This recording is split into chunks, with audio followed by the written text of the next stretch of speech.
A doutrina espírita, acredito que a maioria já tenha se familiarizado com ela, né? Agora estamos chegando no final do ano, os grupos de estudo entram num recesso, né? de férias junto com as famílias, né?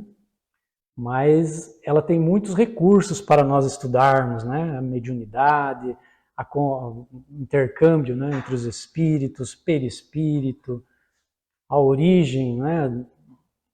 Nossa, de Deus, né? São tantas coisas que a doutrina espírita nos esclarece, né? Mas quando vai chegando dezembro, assim, a gente migra um pouquinho mais para o lado evangélico da doutrina, né?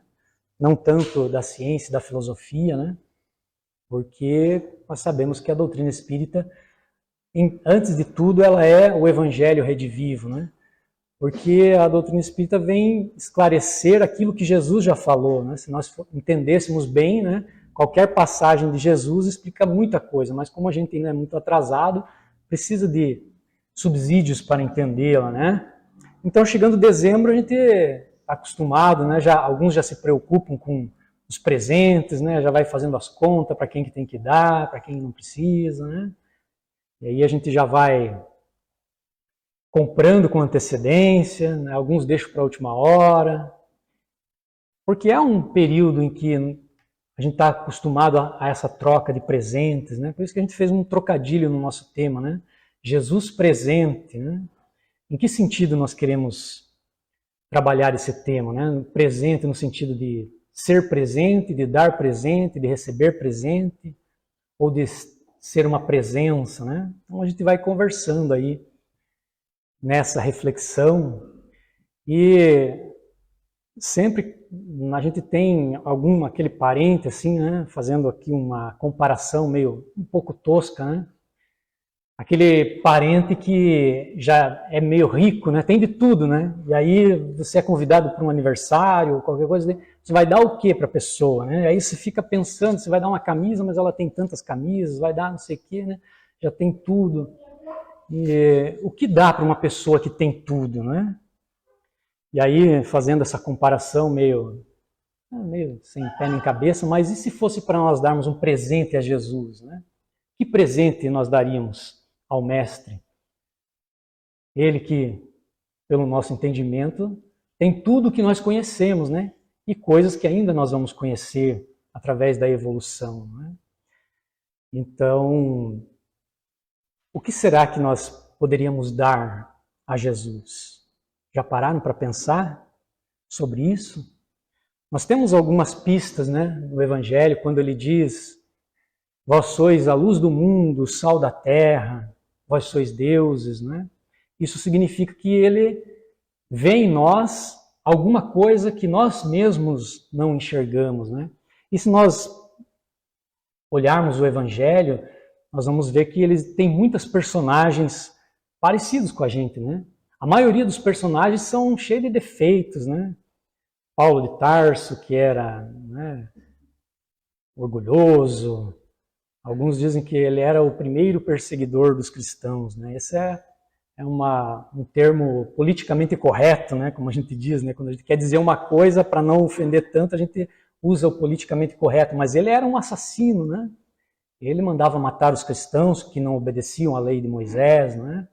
Ou Maria Madalena, né? Que tinha lá os seus deleites na área da sensualidade, Joana de Cusa na questão familiar, o próprio Pedro, né, que o negou, Judas, todos os personagens, de certa forma, se nós olharmos bem, o que eles tinham para oferecer a Jesus?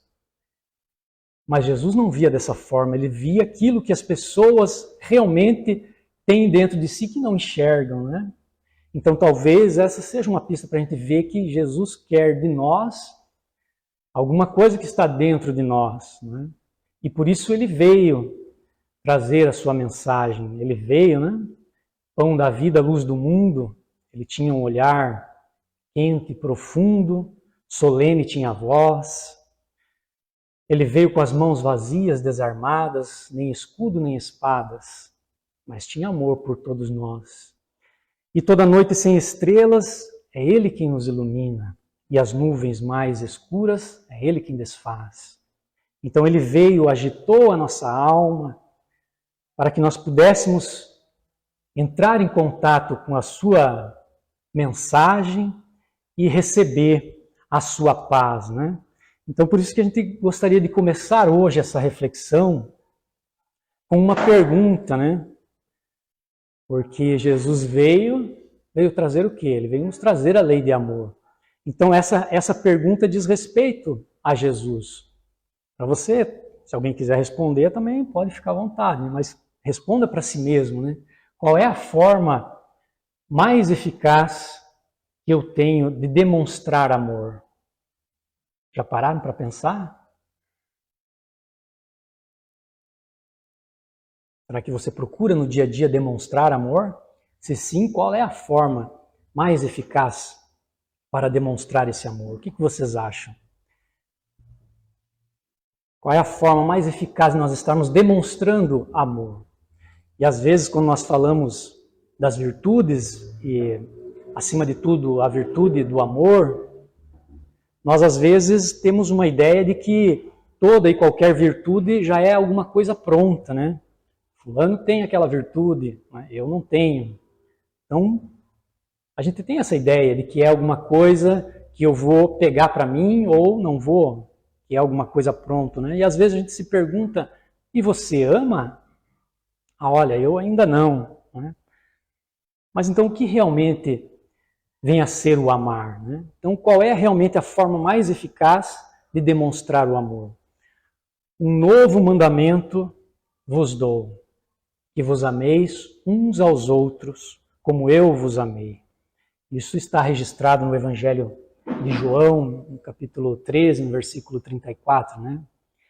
O que é que nós percebemos quando Jesus nos recomenda esse novo mandamento que ele nos dá?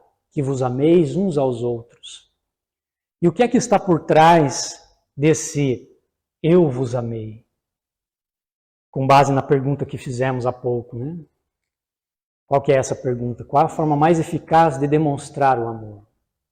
Como é que eu posso estar realmente amando o meu próximo no exemplo de Jesus? O que Jesus veio fazer, nós podemos nos perguntar, no seio da coletividade humana, né?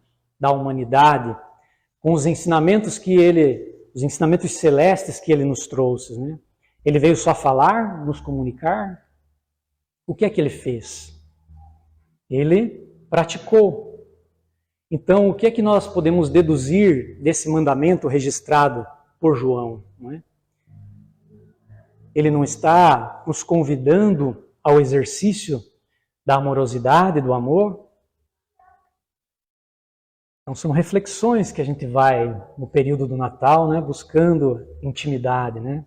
Eis o homem, diria a figura de Pilatos, quando capitulou em face de uma votação que não foi justa, né? Convenhamos, porque resultou de um conluio entre os sacerdotes com o povo, favorecendo assim que os doutores da lei de então se pudessem aniquilar aquele que era o mestre dos mestres, escolhendo Barrabás para ser livre e Jesus para ser crucificado, né?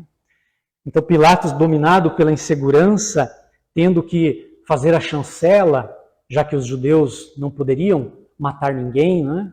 Submetidos que estavam à legislação romana, escravos que eram do Império Romano, aguardavam, portanto, que Roma, na figura de Pilatos, pudesse dar a permissão, né? E aí então, depois da votação para libertar os prisioneiros, né? Barrabás, um salteador comum, que ele pudesse ser solto, né? Ali no alarido da multidão que o libertou, Jesus então percebe que o caminho do testemunho deveria se consolidar de uma forma extraordinária, não é? Enquanto Pilatos, atormentado em si mesmo, deveria lavar as mãos, um gesto simbólico, né? Muito significativo, até que a psiquiatria hoje consagra com o nome de toque, né? E ele vai lavar as mãos e diz, eis o homem, lavando as mãos do sangue desse justo, como ele mesmo afirmaria, né? ao dizer este homem, ele talvez consagraria uma das definições mais integrais, mais resplandecentes acerca de Jesus. Jesus é esse homem que nasceu menino e cujo nascimento já havia sido de há muito profetizado, né? O povo de Israel, né, já agora escravo novamente pelos romanos, né, já havia sido escravizado quando passou 70 anos na Babilônia, onde se perdeu um pouco até do seu idioma, né, o hebraico, onde conheceu o aramaico, que depois, posteriormente, veio ser a língua que todos falavam na Galileia. Depois passou mais 400 anos escravos no Egito, posteriormente, né, escravos agora novamente com os romanos. E ao longo desses períodos anteriores, muitos foram os profetas que falaram da vinda de um Messias, né? Mais precisamente Isaías, lá um pouco mais de 600 anos antes da vinda do Cristo, né? E o que dizem recentemente que esse mesmo Isaías veio contemporâneo de Jesus, não é, como Estevão, que depois seguiu orientando Paulo, né?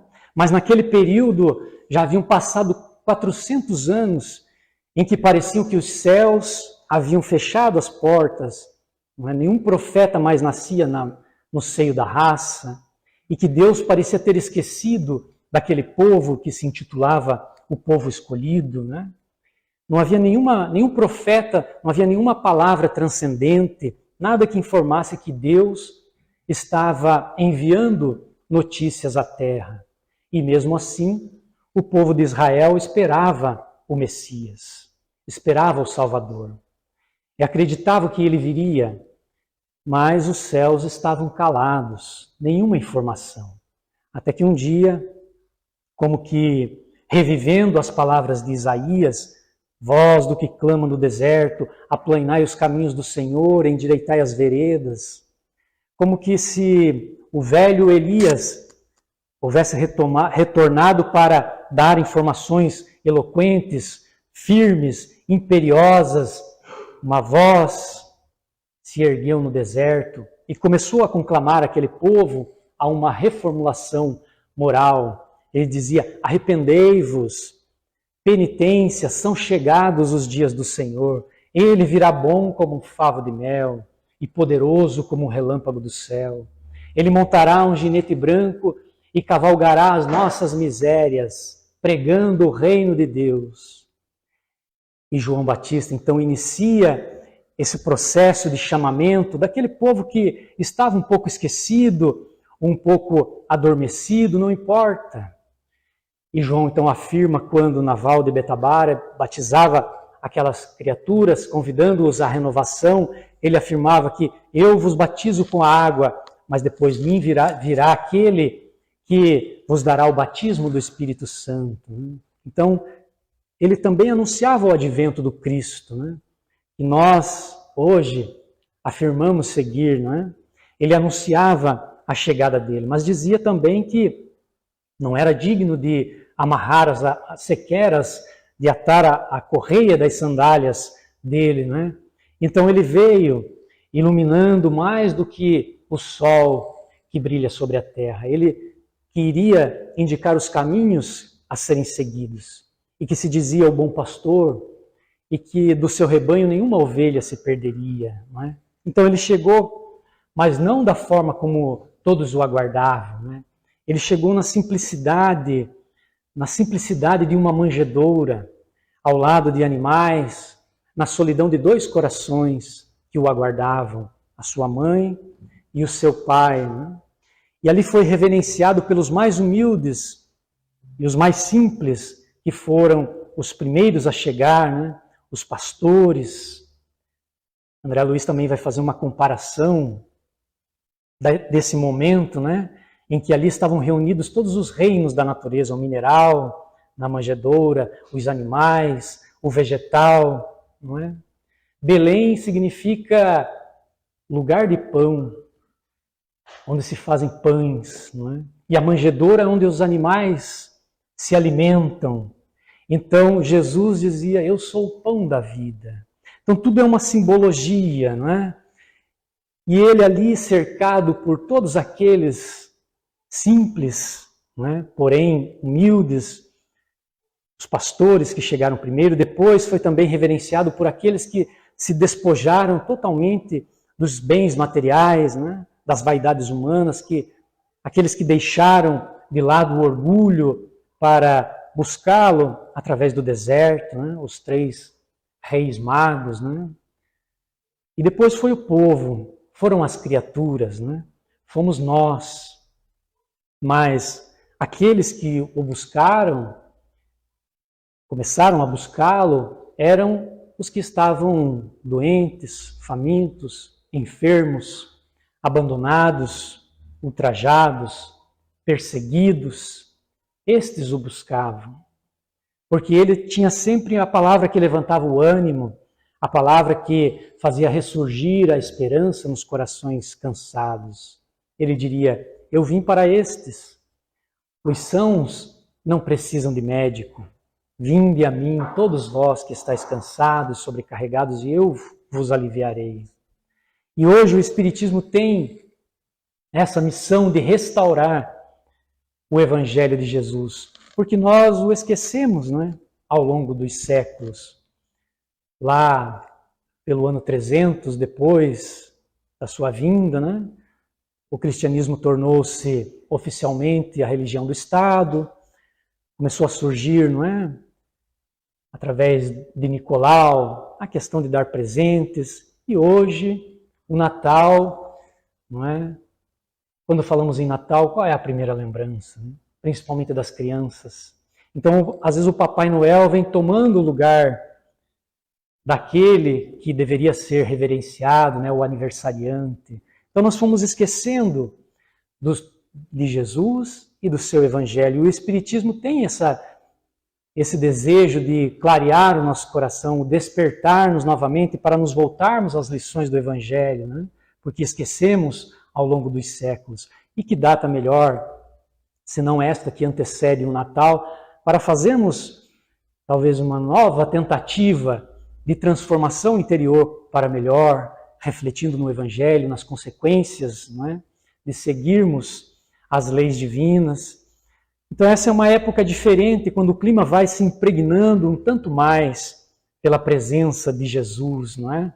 Se a gente sai nas ruas, né? A nossa cidade aqui de São Bento do Sul, toda iluminada, as pessoas aproveitam para passear, ver as luzes, e encontram-se com outras pessoas, né? Só por este clima a gente já percebe a importância que Jesus teve na sua época e até hoje, né? Apenas que quando tomamos consciência dessa necessidade de entrarmos em contato mais íntimo com o Evangelho, né? Dessa transformação, dessa mudança interior para melhor, nós logo dizemos assim, mas a vida está tão difícil. É curioso, né? A gente sempre quer ter uma vida fácil. E quem é que nós temos como modelo e guia, segundo a doutrina espírita, né? Na questão 625 do Livro dos Espíritos, né? Numa resposta simplíssima, mas com um conteúdo profundo, né? Jesus. E se a gente observar a vida do nosso modelo e guia, nós vamos ver que ele não encontrou uma vida fácil. Pelo contrário, ele mostrou uma vida bem difícil, bem trabalhosa, bem complicada, né? O nosso modelo e guia, ele não foi como um rei, né? Com uma vida tranquila no palácio. O nosso modelo e guia, qual era a profissão dele? Carpinteiro, não é? Que era a profissão do seu pai. Trabalhava duro a madeira naquela época, então o carpinteiro trabalhava a madeira bruta, né? Então a sua vida não foi fácil.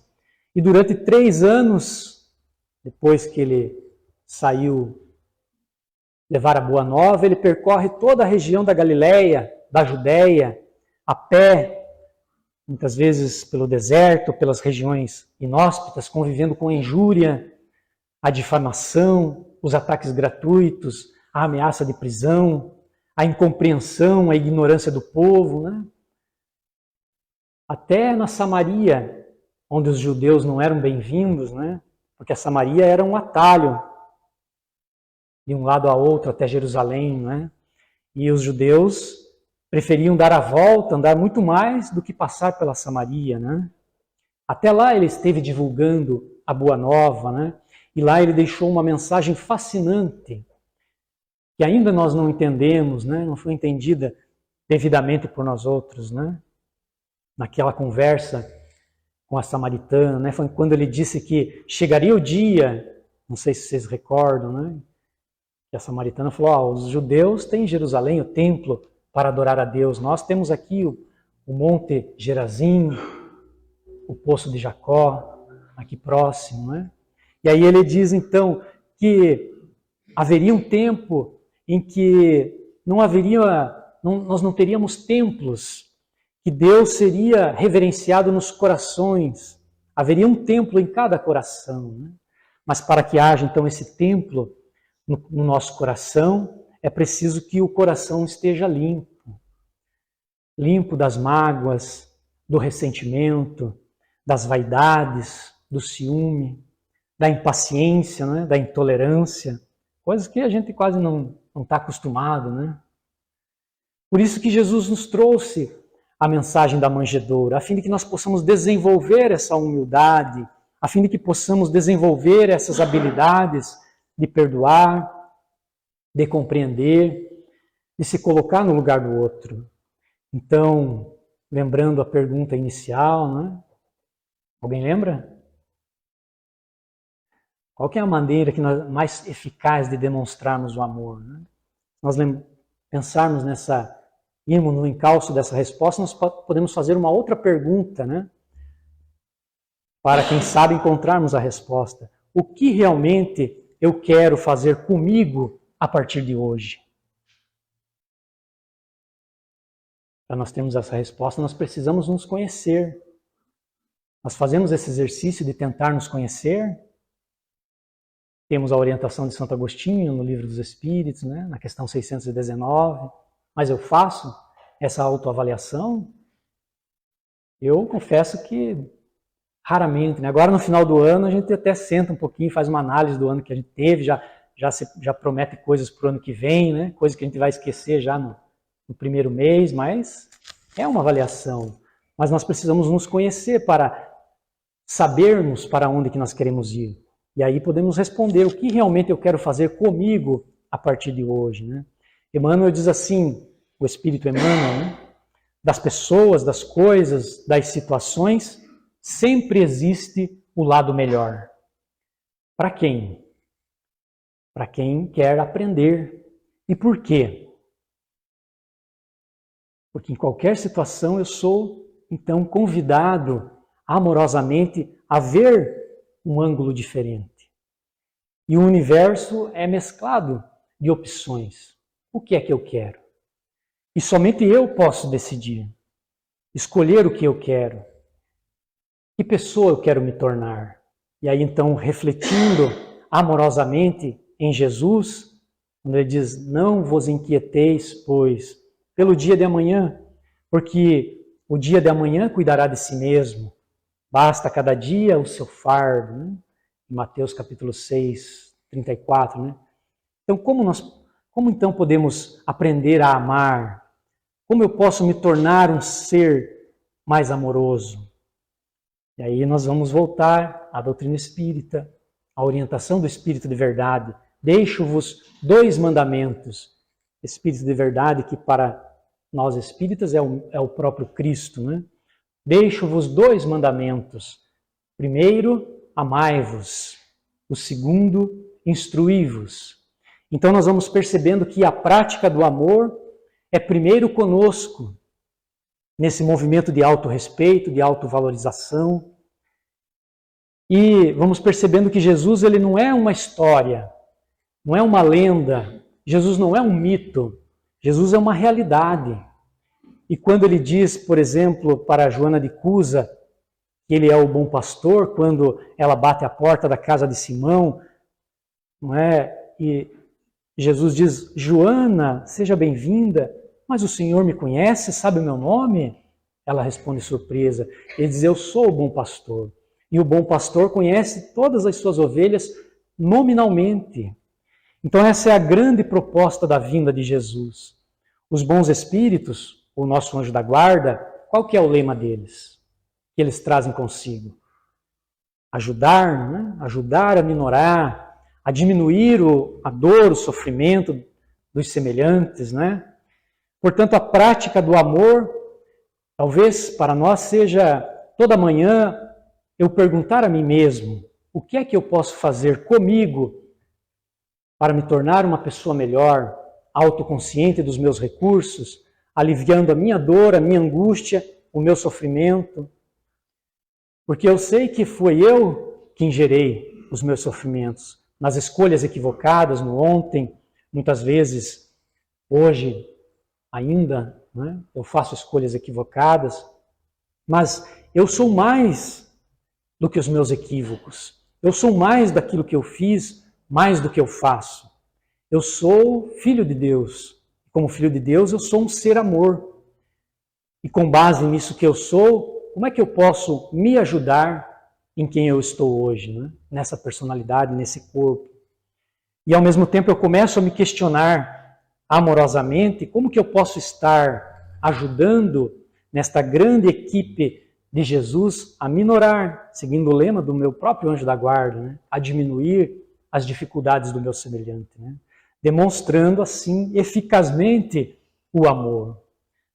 Através da prática do alto amor, eu exerço também o halo amor, nessa confiança amorosa, né?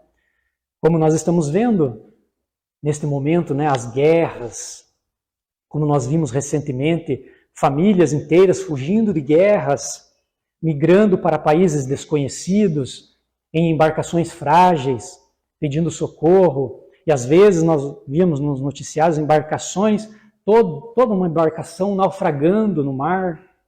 E eu, no aconchego do meu lar, da minha família, como é que eu posso demonstrar amor, dando ao cosmos, ao universo, dando a Deus a cota na prática, a minha cota na prática do amor, né?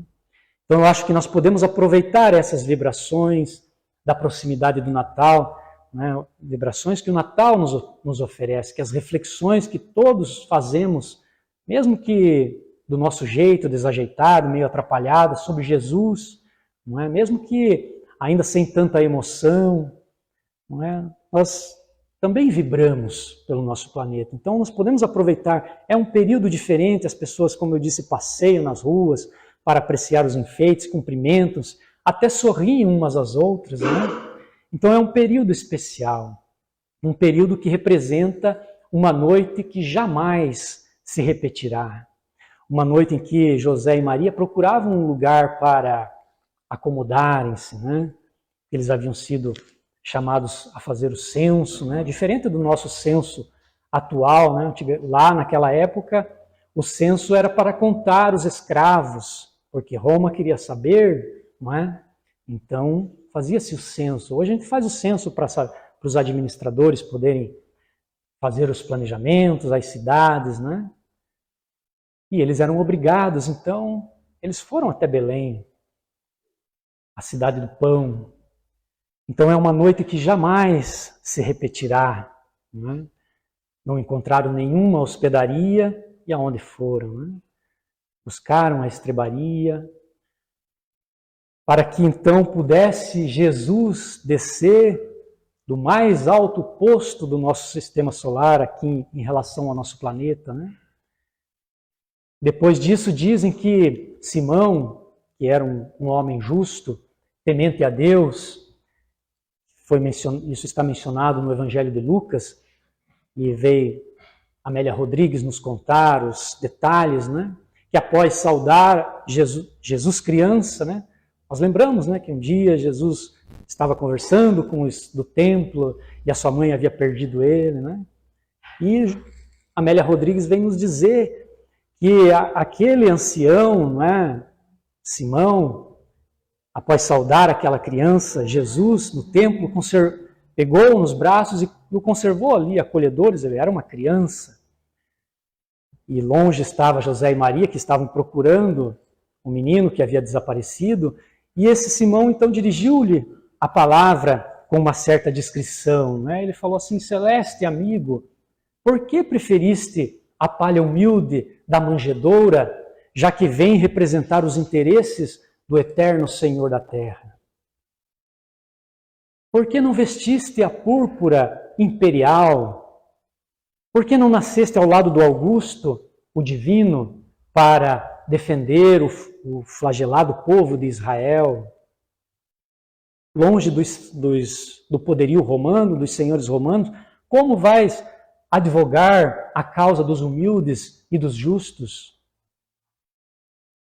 Por que não vieste ao lado, ao pé daqueles que vestem a toga de magistrados, para então poder ombrear os patrícios ilustres?